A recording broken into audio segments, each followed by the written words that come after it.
O vídeo de hoje foi feito especialmente para você que gosta daqueles conteúdos um pouco mais densos, porque hoje eu quero compartilhar a minha tela e mostrar para vocês na prática como que a gente pode fazer um comparativo entre algumas empresas de alguns setores. No caso, o escolhido de hoje é o setor de bancos e também trazer algumas ponderações justamente sobre esse setor que sofreu na pandemia, porém parece que ainda assim perto de outros setores está andando um pouquinho de lado, muitas pessoas ainda estão um pouco descrentes, então a gente vai conversar um pouquinho sobre isso hoje, mas antes eu quero pedir para vocês já se inscreverem aqui no canal, deixarem o like de vocês, acompanharem a gente até o final do vídeo e pode escrever aí nos comentários se você já investe no setor financeiro, se você tem algum banco na carteira, seja digital, seja dos bancos tradicionais que a gente muito bem conhece, enfim, escreve aqui que eu quero saber, qualquer dúvida também podem utilizar os comentários, beleza? Bom, pessoal, o negócio é o seguinte, os bancos no ano passado, eles acabaram sofrendo um pouco, principalmente pelo período da pandemia, onde nós tivemos várias incertezas sobre o cenário que estava se desenhando. Então, o que a gente viu, principalmente nos resultados do segundo e do terceiro trimestre de 2020, foi um aumento muito grande naquela linha de PDD que a gente chama, que é a provisão de devedores duvidosos. E isso acontece quando o banco enxerga um risco maior, pensando no cenário macroeconômico e que talvez o nível de inadimplência possa aumentar também. E aí, consequentemente, alguns créditos ficam em risco. E o que acontece? Isso aumentou muito naquele período porque nós tivemos aí toda a questão do fechamento de indústria, do comércio, então muitas incertezas foram geradas e aí, claro que muitas pessoas também enxergaram que, olha, não necessariamente esse PDD é aquilo que vai se realizar, porque se nós tivermos alguma melhora, talvez a gente pode ver uma diminuição nessa linha do PDD e os bancos então podem voltar a sorrir, vamos dizer assim. E foi basicamente o que aconteceu. Nós estamos vendo aí os resultados que os bancos entregaram agora no segundo trimestre de 2021, somado todos os principais bancos, né, Bradesco, Banco do Brasil, Itaú e Santander, eles tiveram lucro recorde na história, lucrando mais de 23 bilhões de reais, somando, né, claro, o lucro de todos eles. Isso mesmo diante do cenário que a gente está vivendo, que ainda não há uma recuperação plena da pandemia, mas muito também por conta desse PDD que não foi realizado e pela expansão da carteira de crédito. Então nós tivemos no ano passado muitas empresas indo atrás de crédito, querendo pegar empréstimos, e agora a gente está vendo isso diminuir um pouco, mas ao mesmo tempo nós temos a carteira de crédito para a pessoa física crescendo cada vez mais. Um outro movimento importante para esses bancos de varejo é que eles também conseguiram se inserir no mundo digital, e isso muito forçado por conta da pandemia, onde nós tivemos várias agências tendo que ficar fechadas, com restrições ao público, então meio que o público, né, o cliente do banco, ele se obrigou a meio que tentar se virar com os apps, com o internet banking e por aí vai. Então eles conseguiram crescer e estão crescendo e fazendo investimentos grandes nessa parte do digital, entendendo que nós temos muitos bancos digitais com custos muito menores e isso representa sim uma certa ameaça, apesar de eu não achar, né, que os bancos digitais vão acabar com os bancões, mas eu entendo que eles não podem ficar de braço cruzado e simplesmente não fazer nada a respeito. Eles precisam se manter competitivos. Então, além disso, que nós vimos também, no geral, isso é algo que eu vi muito em comum nesses 4 principais bancos que eu falei para vocês, foi justamente uma tentativa de diminuir algumas despesas, eventualmente tentando entender se algumas agências faziam sentido, consequentemente, às vezes unificando agências que operavam muito perto, fechando outras, cortando, claro, o quadro de funcionários de um lado, mas também aumentando na parte de tecnologia. Então, esse movimento nós vimos e isso me faz entender que os bancos realmente estão preocupados em olhar lá para frente, entender como eles vão continuar crescendo em um cenário cada vez mais competitivo, incluindo os bancos digitais. Mas enfim, gente, esse foi um panorama de basicamente o que aconteceu do ano passado para cá. É claro que também tem alguns rumores sobre essa questão dos bancos que estão rodeando o setor por conta da própria reforma tributária, porque essa reforma tributária, eu acho que eu já falei inclusive em outro vídeo aqui no Trade Map, mas a reforma tributária em si, ela tem a ideia da questão de tributação dos dividendos e tal, e ao mesmo tempo a exclusão do JCP.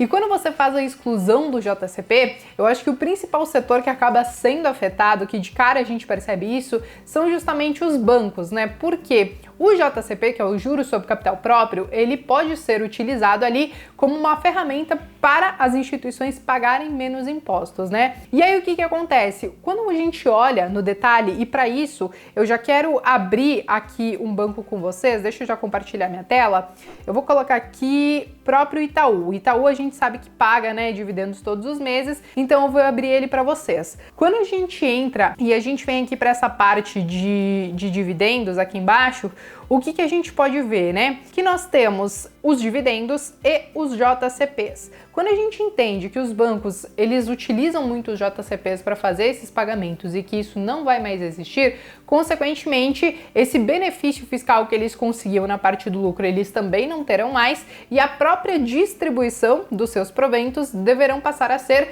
através dos dividendos. E aí, claro, entendendo que eles podem ser tributados, ou então uma outra alternativa, que a gente já vê muito isso no mercado americano, é justamente um programa de recompra de ações, que aí, consequentemente, quando eles distribuem os dividendos, nós temos menos ações no mercado e também isso pode acabar favorecendo a própria valorização das ações.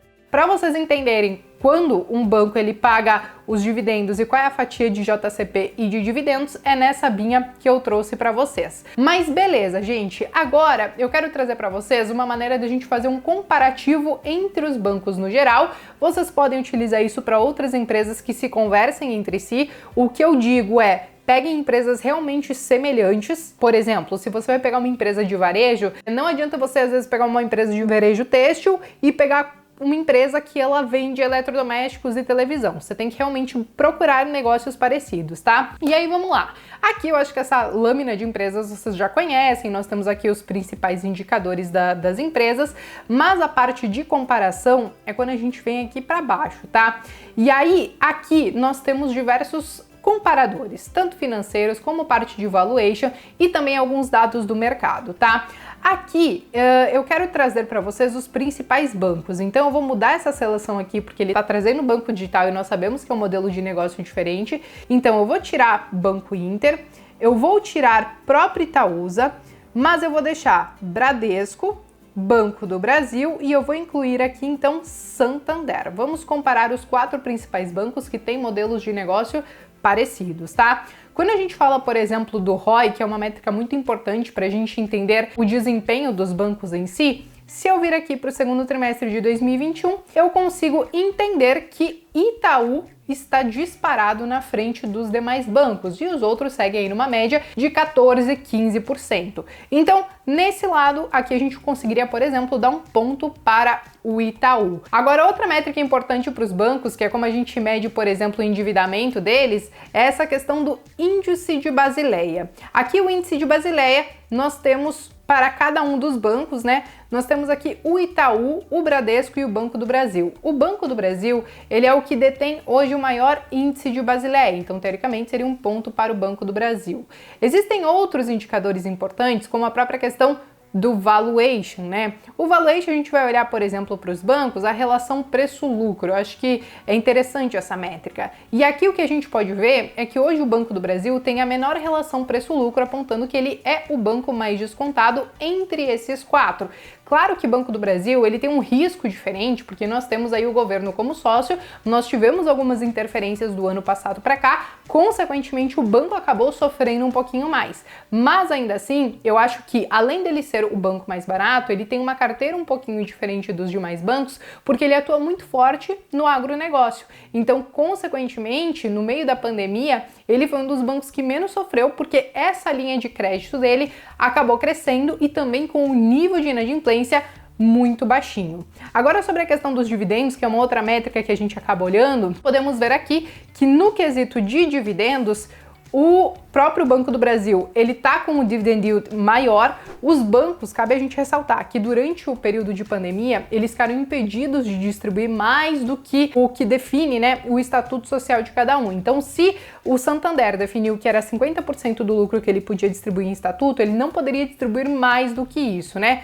toda essa questão ela vem se normalizando, né? Ainda assim, os bancos eles estão com algumas restrições nessa questão da distribuição dos lucros, mas a gente deve ver uma normalização aí para os próximos períodos, porque nós sabemos que próprio Itaú, Bradesco e Santander sempre tiveram aí um dividend yield acima de 5, 6%, o que nós consideramos sim muito interessantes para essas instituições que já cresceram bastante e estão justamente nessa fase de entregarem aí um bom retorno para os seus acionistas através dos dividendos. Eu acho que eu trouxe os principais pontos aí sobre tudo que está acontecendo nessa questão de setor de bancos, trouxe para vocês aí como é possível a gente comparar os bancos entre si e os cuidados que a gente tem que ter, né, entre comparar empresas que realmente têm modelos de negócio parecidos. Claro que tem outros indicadores, como vocês viram na minha tela antes, que nós poderíamos estar fazendo mais comparações, mas eu realmente queria trazer esse caminho das pedras para vocês, porque eu acho que quando a gente vai fazer uma análise e escolher o que vai colocar na carteira,